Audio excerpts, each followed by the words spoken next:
Welcome to the Pacific College of Health and Science podcast channel. Today's podcast is part of a series called Private Practice Plus. The purpose of this podcast is to provide acupuncturists and other independent healthcare providers with ideas to expand their practices. By expand, I mean both grow the number of patients and clients you see, and also to expand the boundaries of your practice and your career. To that end, and to provide inspiration and ideas, I'm inviting practitioners who've had both busy private practices and who've also created businesses, written books, teach, or created other additional income streams beyond private practice. These projects can provide direct financial rewards or help build your brand, your recognition as a healer and expert in your particular area of healthcare. They can also bolster your enthusiasm for the field, the career you're in. As you will see and hear, there are no shortages of opportunities for growth in the field of healthcare. Your patients, your clients, your community, and you will benefit from every effort you make to expand your career. I hope you enjoy the show.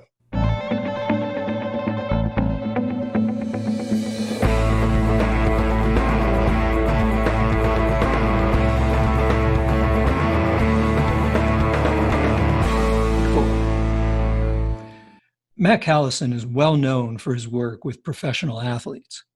He's traveled across the United States in his work with NFL players. His unique ability to blend Chinese medicine with sports medicine is particularly evident in his international certification program, Sports Medicine Acupuncture.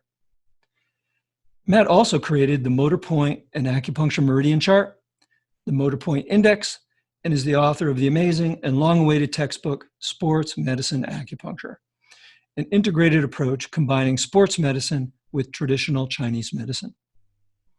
Matt also created an orthopedic class featuring the foundations of sports medicine acupuncture that's currently being taught at all 3 Pacific College campuses. Matt worked at the Alvarado Sports Medicine Clinic and at Scripps Hospital in La Jolla for 6 years. Matt received his master's degree in traditional Oriental medicine from Pacific College of Oriental Medicine and serves as Pacific's supervisor of acupuncture interns at the University of California, San Diego Sports Medicine REMAC Center. Please welcome Matt Callison. So, hey, Matt, nice to see you. Congratulations on your new book, long awaited, must feel good. In fact, before I dive back into your past and how things developed and why you are where you are today, tell me how it feels to just have, that finally completed. It feels great. It's fantastic. When I held the book for the first time, I fell to my knees, probably because of the weight of the book. Yeah. But also, I fell to my knees and I broke down and I cried because a project of this long has really been taking a lot of focus and a lot of chi to do, and to be able to see the end product was pretty amazing. And it's like giving birth. Right now, the book is taking me a lot of different places. Yeah, that's really great, Matt. You should be really proud. Let's go back to, the early days. I know that your undergraduate training was in, what would you call it? Not physical therapy, but you tell me. I mean, I know it's kind of related to medicine, that. athletic training. Athletic training, yeah. So you'd had that background, and it's really great that you've been able to stay in that area, work to your strengths. But what got you interested in acupuncture, and then at what point in your career did you really start to combine the Eastern and Western side, to develop the kind of practice that you have now? Okay. I was going through the training hours to become an athletic trainer at San Diego State University. And I kind of got disenchanted with where I was going, not necessarily because of lack of love or passion for rehabilitation and the science behind it, but it was more with the people I think that I was working with. It was kind of an unfun environment, and I should have hung in there probably, but yeah, the way that life works, I sold everything and I moved to Australia, or I went to Australia with my surfboard and a backpack to be able to see what sports therapy with my training at San Diego State was like over there. Mm-hmm. And I met an individual in Perth that was a physio. They don't have athletic trainer licenses there. They'll have sports trainers that are also physios. But anyways, he had a clinic in Perth, Western Australia, where he was applying needles to these people. And I had no idea what acupuncture was at that time. It was like voodoo. But I followed him around because I wanted to see if I could work with him and stay in Australia. And long story short is he's the one that planted the seed for me, because I watched what kind of magical things that he was doing to the musculoskeletal system with acupuncture. Now, this was 35 years ago or so. Yeah, back in the early days. Mm-hmm. Yeah. And so you came back from Australia, moved back to San Diego, and that's when you discovered Pacific College and decided to go to our program? Well, I stopped off to visit a friend for a couple of days in Maui and ended up living there for a year. Okay. That sounds like a good break. Yeah. And so I ended up teaching at a massage school there, anatomy, and investigated the acupuncture school there on Maui, actually, because I was really intrigued with what I saw. Sure. But then that's when I reached out actually to you many years ago and said that, San Diego has a good acupuncture program, and you and I spoke by email. This was quite a while ago, and it sounded great. It was a good fit. And so I came back home to San Diego and started college. All right. Yeah. Yeah. One of the things that I've always admired about your approach to Chinese medicine has been your, how would I put this? Your interest in validating what it is that you're doing. I remember even in the early days, you're here at the clinic and you were measuring range of motion and needling and you really, not necessarily a formal research project, or maybe it was, you may have developed into that and I'm not aware of it, but you really always had an interest in research as well as being a practitioner. Yeah. Thanks for noticing that, Jack. I really appreciate it. And it was informal for sure. Yeah. I was more of interest of what works clinically, what works consistently clinically, and then once it's taught, does it still work? Yeah. And that's always been a big thing for me. And thanks for noticing that. That drives me actually, because it truly is magical to be able to insert a stainless steel needle into an acupuncture point the way they did 5,000 years ago and watched how function improves. Sure.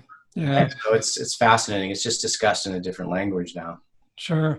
Yeah. I think it's something that every practitioner can do in their own private practice, and not necessarily to publish or to get grants or anything like that, but just for their own edification, for their own validation of what they're doing and to learn, right?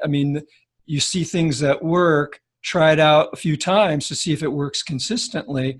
That'll add to your skill and your confidence. So I think it's something that everybody can apply. Yeah, I agree. It's practicing to see what works and what doesn't work and record the findings. Learn from the findings. Right. Learn from the findings. Exactly. And you'll never know what it'll lead to, right? You might find something that you can write an article about or even a book. I noticed when you were doing your symposium presentation this year that you'd mentioned the interest that you had in posture and its relation to meridian imbalance. And so, another book idea for you, right? Yeah, that's true. Yeah. That's another idea. I like it though. That's something that really still intrigues me quite a bit. We discussed it this last SMAC program. I was just in New Jersey and we were talking, it's the low back, hip, and groin module. So we were talking about the different postures of that study that I did in 2010 and we discussed it again at the symposium 2019. So looking at the 5 different postures and how those particular postures had a tendency to have the same signs and symptoms. Zong Fu, TCM, differential diagnosis, signs and symptoms. And it just became very, very curious. Now, after studying this year after year, it's very osteopathic. When you start looking at these different postures, you start to see how the organs themselves are in dysfunctional positions where they can't actually move very well. Looking at Zong Fu imbalances, posture, osteopathic view, and TCM view, and then overlaying that with the channel systems, what happens with the channel systems and the muscle imbalances and how to treat it. Yeah, it's an interesting point. In fact, I'd written down a question I wanted to ask you, kind of relates directly to this, and that is what role you think Chinese herbs play in the treatment of orthopedic disorders. It's not commonly addressed in this country, but yet when you think about these organic imbalances, particularly if you want to address an underlying problem, it would seem like Chinese herbs would have a big role. Well, by not prescribing Chinese herbs means that you're kind of getting away from traditional Chinese medicine and only utilizing one aspect. Now, acupuncture is a powerful aspect, but Chinese herbology is the nutrition that makes the changes. Right. It's the patient that, let's say, they have heat in their tongue and a rapid pulse, and they're going to be prone to inflammation. So therefore, too aggressive of a needle technique, they get inflamed.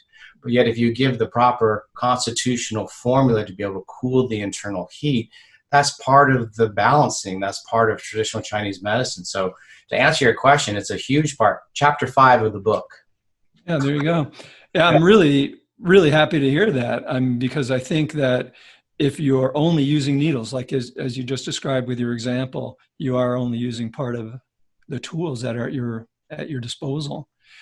Going back a pretty long way, I seem to remember when you first got started down the path of orthopedics and Chinese medicine, you were really focused a lot on Janet Travell's work in trigger point therapy.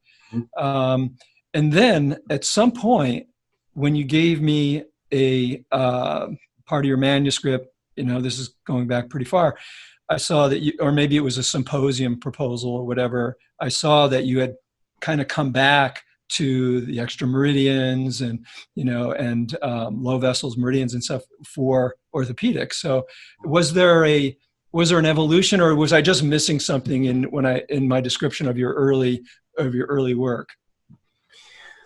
Yeah, I think I've always blended the two together because when I started studying traditional Chinese medicine quite a bit, in order for me to understand it better for the way I think, I needed to compare it to Western concepts.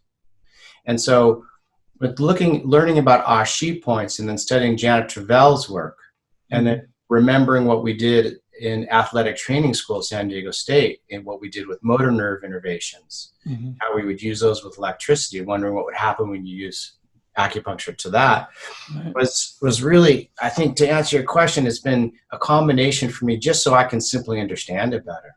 Yeah, got it. So, okay. So, I mean, I think that I probably have a misimpression then of your earlier work, that it was really a lot more Western. And then the Chinese medicine kind of came back into your focus. So maybe it was just misimpression on my part. Wait. Yeah, well, I don't think so. I think I have to elaborate a little bit more. That I'm not saying that it was 50-50.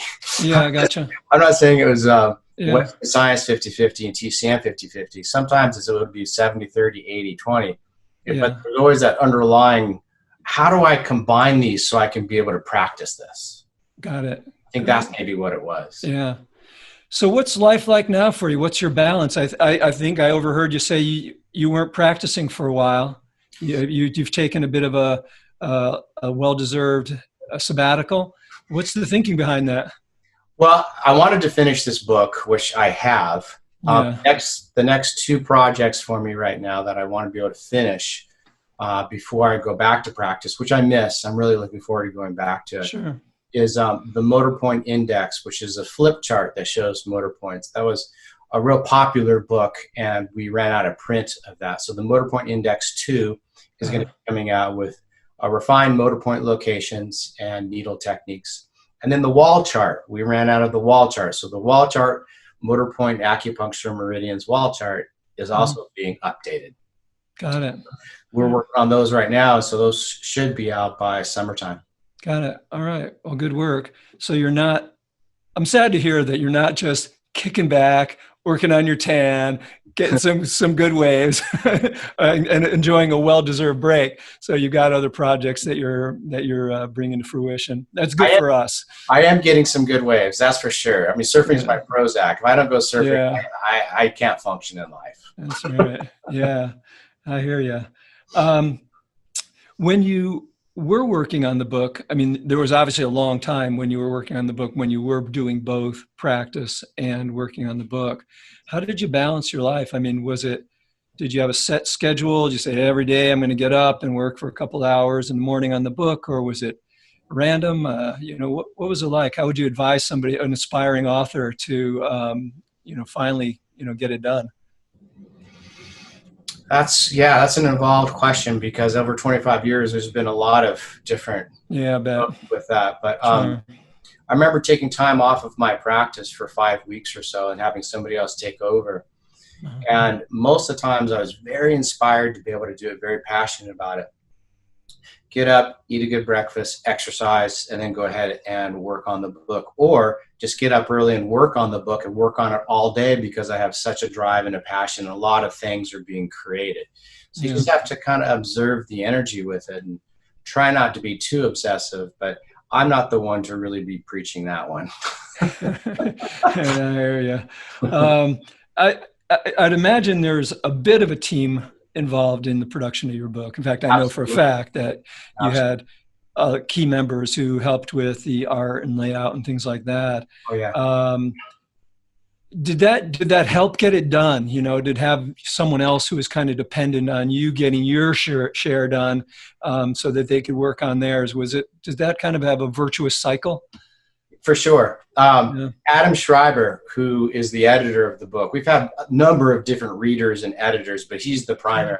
Uh-huh. And I actually just saw him in New Jersey this last couple of days. He came back and he took a class. He's a licensed acupuncturist, but he has a lot of experience with editing journals and such. And Adam was the person that really kind of cracked the whip for me, because I have a tendency to go off on a tangent. If that tangent is not going in the right direction, I have to be able to reel it back. Uh-huh. I'm better now. I'm probably a lot more seasoned on it now than I was 10 years ago. Uh-huh. So he was the one that really kind of kept things very, very focused. And yeah, together we were able to put this thing together. Yeah, it's important. I mean, one of the things I have here, obviously a huge team at the college, and really it makes a difference, for sure. That's true. Yeah, it makes it more fun too. I mean, working in isolation can be a challenge. I mean, some people thrive on it, but for others, having that camaraderie is important. Yeah, it's been really great. And since we're going to be talking about people, I self-published this book, so I hired. I was going to ask you, what drove that decision? Because I'm an anal Virgo obsessive person. Just had to be your way, right? I have my team. I listen to my team. I listen to their ideas, right? Yeah. And then when the ideas make sense, then we all work together. But like you, Jack, there's got to be somebody who makes the final decision. Yeah. And so Nancy Ryan, who's the artist of the book, she also was the artist for the Motor Point Index and the wall chart as well. She's fantastic. She has her input, and that worked out really well. Michelle Livermore, who put the book together. Right. That was a huge, huge undertaking doing that. Yeah. And so it was a big team effort for sure. Yeah, definitely. So what was the self-publishing largely a financial equation? I mean, did you say, I can just do better in the long run, particularly in the field of Chinese medicine? It's not like you're trying to reach 300 million Americans who are going to read the next bestseller. Right. I mean, we can reach everybody who's probably in the market for your book, you can reach. So it makes sense to me that self-publishing has a lot of merits. Now, I say this with certain trepidation, knowing that some of my clients who are symposium exhibitors are publishers, but not to take anything away from them, self-publishing will certainly have merits. Yeah, if you have a large enough database and interest in the book that people can be able to carry your book, then self-publishing is great. It gives you more freedom and creativity. For example, I had a really good idea of how I wanted the book to look and have it laid out.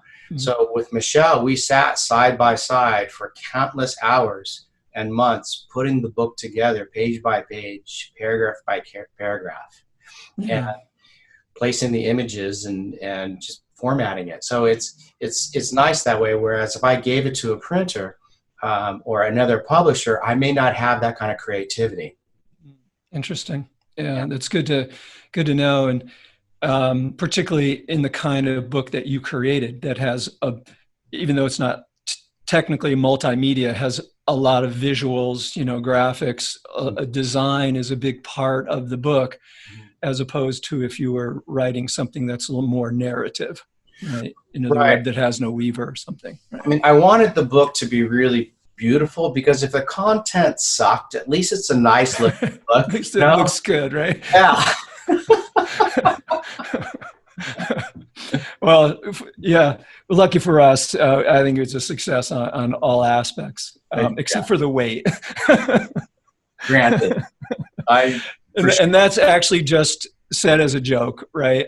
It's clearly a reference book that would be very at home in everybody's clinic.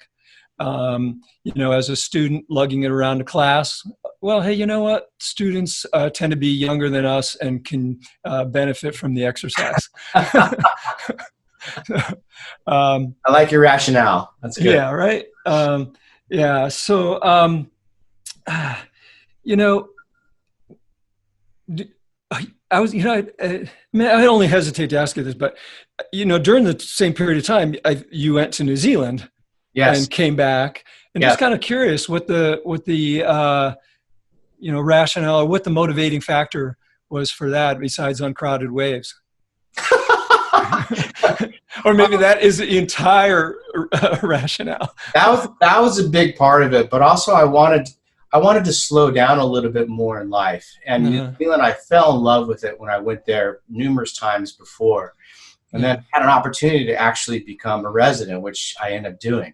So, but what's really good about that, Jack, is that I didn't work on the book at all during that time, actually. No, that was not true. During the second year I did, but that's when, in my clinical practice in the North Island, in the Bay of Islands, I treated a number of different people there, including a lot of menopausal women, a lot of aging, a lot of varying ages. And that's where the Zong Fu and posture idea came about.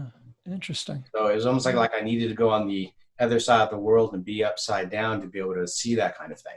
And so that's where I did a lot of research. Yeah. So at that time when you made that move, so you'd had a practice here in San Diego. You basically wrapped up your tent and said, I'm going, like you said, halfway around the world. Yeah. How long had you been practicing at that point? Before I went to New Zealand? Yeah. See, New Zealand was 2010, it's 2020 right now. So about 20 years. So you were well established at that time. Yeah, just kind of, thinking, again, the purpose of this podcast is to help practitioners of all ages, and all tenures in their practice, reflect on where they are in their career, and what they might need to, in some cases, rejuvenate their interest in the medicine, right? After 20 years of doing similar work, especially if they weren't already working on a book or motor point index or teaching, creating SMAC, whatever, there may be some need for them to reflect on a change, right? What that might be, and that's one of the things why I want to, talk to people who have, for lack of a better term, side projects, right? Not necessarily saying that a book is a side project. Sometimes it's the main thing, but these side projects can provide a sense of inspiration, rejuvenation, just kind of reinvigorate your interest in the medicine or some particular aspect of the medicine that they might not be dealing with on a daily basis if they're just, kind of have a broad practice, right? So I think just one of the reasons why I bring some of these things up is to, give somebody, say, well, Matt did it. Maybe I can go and, pack it up for a while. Yeah, just make it a smaller book so it gets done within a year or two. Well, the book, yeah. I mean, and that's a good point. And that is that, any project, well, one, you're not always sure where it's going to lead, right? You may have started with the points charts and, maybe not had a book immediately in mind when you were doing earlier projects. And so someone that just has an interesting question they want to have answered. Mm-hmm. Maybe they want to know more about how Chinese medicine herbs could help with antibiotic resistance, and is there some way that could benefit the culture? Just as an example. I'd like to see that article if anybody listening, so you start to work on that. It can be just a few pages, right? We publish it in the Pacific College newspaper or Journal of Chinese Medicine or Acupuncture Today. That could start something that you might not have anticipated, right? I might see that article and go, oh, that's a topic that I want to present at Pacific Symposium. That person's done the research. They know what the topic is. Next thing you know, they've started a career in teaching or public speaking, right? So, you never know where that one step's going to take you. That's true. And these side projects that you were talking about can look a lot of different ways. Oh, absolutely. I mean, it's not just like what you're talking about. It can be research and something that you're really passionate about, and you write an article, but maybe you're not a writer. But so you read a lot and you get these ideas of how to help certain patients that you may have. Right. The other thing too is that maybe you're at a place where you just need to work on yourself.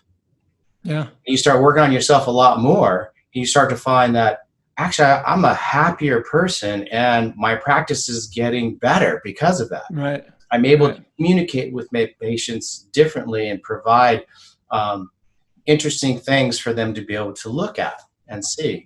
Yeah, we all have to do that as practitioners. I mean, if we don't, then we get stagnant. So it looks a lot of different ways of what these side projects are, so that we can end up helping more people in our practice. Really, really good point, right? Especially these days, you say you don't have to be a writer. That's for sure, right? I mean, blogs, podcasts, videos that you can make that you could distribute to other practitioners, to your patients.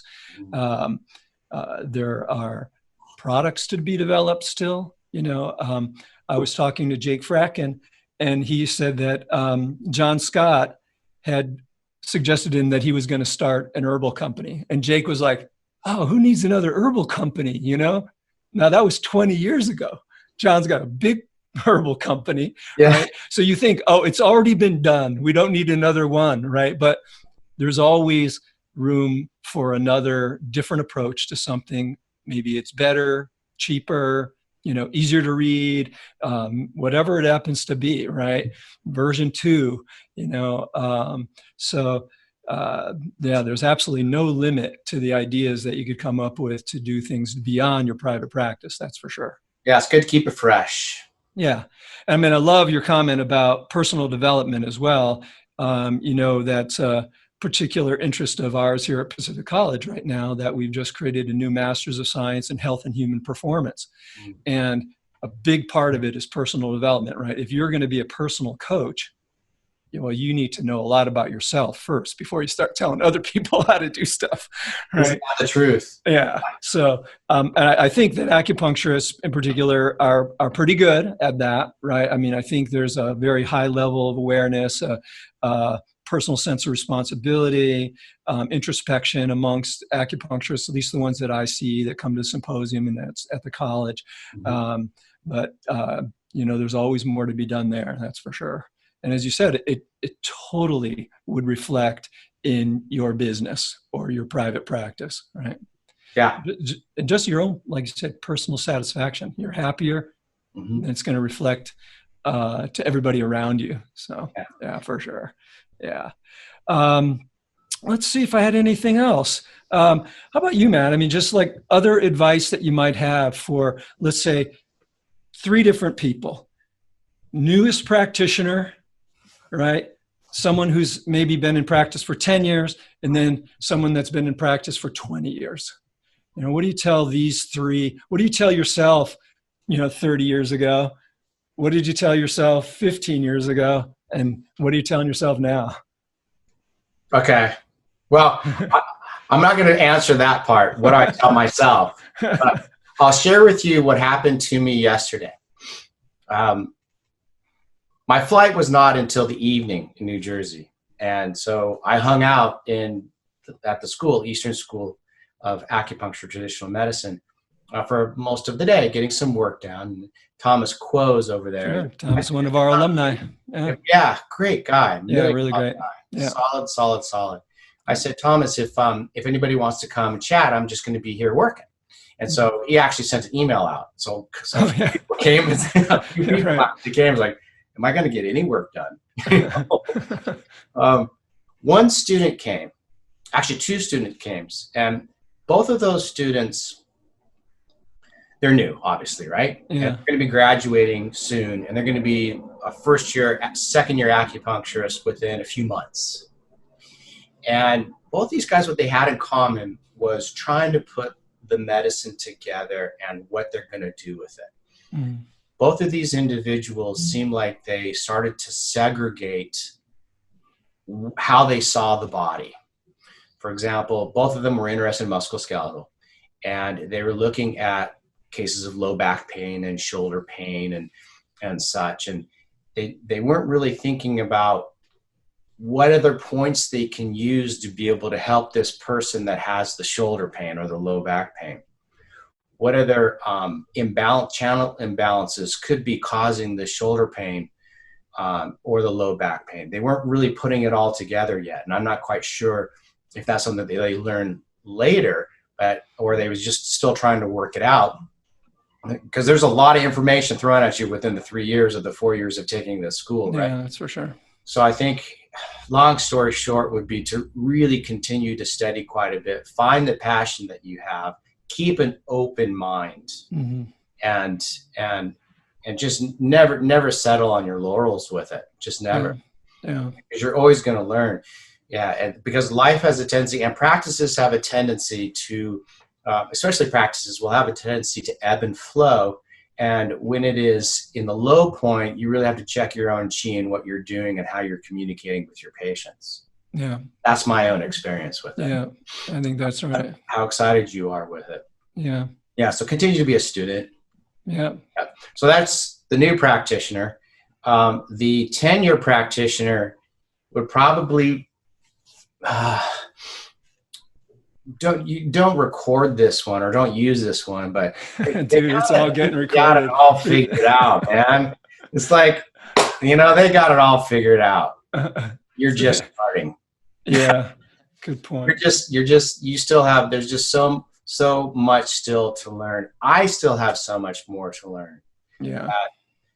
Yeah, don't ever rest on the laurels. Keep studying, be passionate. I think that's probably for all three groups. Yeah, good advice. Cut out of that what you guys want, but I think that's very good advice. I think anybody hearing it would probably agree that even particularly when you think you know it all is when you should stop and think about what you don't know.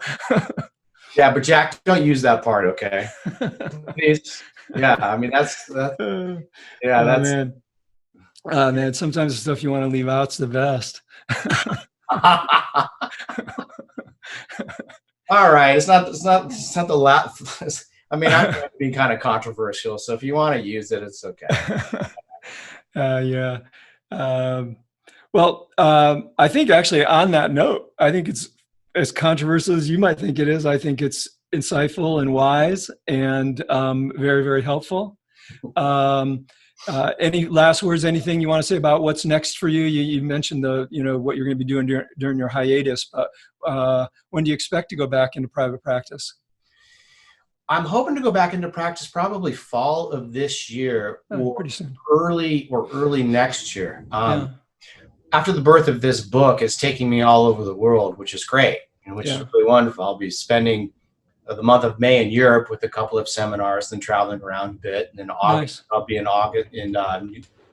Australia and New Zealand. It'll be really nice. And it's been fantastic. So this year is pretty darn busy with my own SMAC program and some other classes that I'm doing here in the U.S. So it's been a wonderful experience. That is for sure. Yeah. Will you think you're going to go into a group practice again, or will you practice out of your home, or keep it kind of low key? It's kind of has to be a special situation because the way that my life is going is I really like to travel a lot. Yeah. And if I could go ahead and have a practice for 3 months, but then maybe be gone for 3 or 4 months and then come back for 3 months and be gone again. So whatever that venue would end up being, that I have that kind of flexibility. Right. That's something that I'm actually going to try to manifest and see how it's going to happen when the time happens. Yeah. Well, I guess my message for our audience kind of in closing is that you can see that Matt has the option to kind of create the life that he wants to live.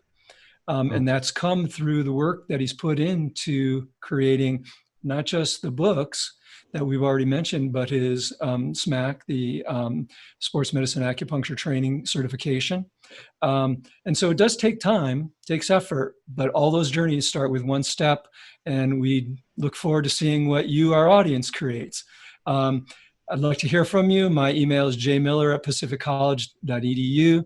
Anything you have to say about our podcast, what you got from them, comments about the profession, I'd love to hear from you. So Matt, thanks a bunch for being with us. I wish you all the luck. I hope you get to take those 3 months here and there. And we'll see you out in the water real soon, I hope. Thank you, Jack, for inviting me. Appreciate it. All right, take care. Bye-bye. All right, bye.